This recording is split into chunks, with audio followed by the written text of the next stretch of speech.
ফরিদপুরে অনেকেই পরিকল্পিতভাবে গড়ে তুলছেন আম বাগান। আর এসব বাগানে শোভা পাচ্ছে প্রায় ১০০ জাতের বাহারি আম। এর মধ্যে নজর কেড়েছে জাহাপুরে কৃষি উদ্যোক্তা জ্যোতির্ময় মান্নানের আম বাগান। জেলা কৃষি বিভাগ বলছে, এসব বাগান গড়ে ওঠায় আমের উৎপাদন বাড়ার পাশাপাশি অনেক মানুষের কর্মসংস্থান সৃষ্টি হয়েছে। মনিরুল ইসলাম টিটুর তথ্য ছবিতে প্রতিবেদন। ফরিদপুরের মধুখালী উপজেলার জাহাপুরের কৃষি উদ্যোক্তা জ্যোতির্ময় মান্নানের ৭ একর আমের বাগানের গাছে গাছে ঝুলছে প্রায় ৮০ জাতের আম। তিনি জানান, ২০১৪ সালে ২ একর জমিতে বাণিজ্যিকভাবে গড়ে তুলেছিলেন এই আম বাগান। এখন তার বাগানে কর্মসংস্থান হয়েছে অনেক মানুষের, আর বাগান করতে আগ্রহীদের নানা পরামর্শ দিচ্ছেন তিনি।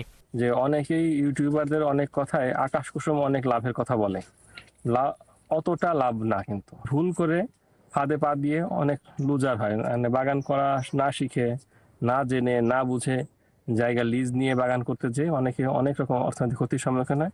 আমি তাদেরকে অনুরোধ করব যে আপনারা না বুঝে, না জেনে, না শিখে কোনো কাজ করবেন না। জেলার কৃষি সম্প্রসারণ অধিদপ্তরের উপপরিচালক জানান, গত ১ দশক ধরে জেলায় গড়ে উঠেছে নতুন নতুন আম বাগান।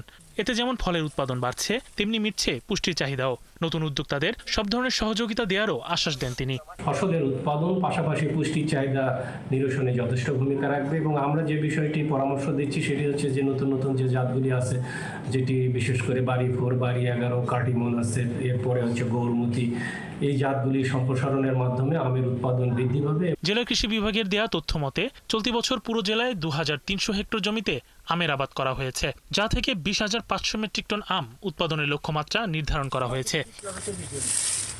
শরীফ আজাদ প্রীতম, ৭১।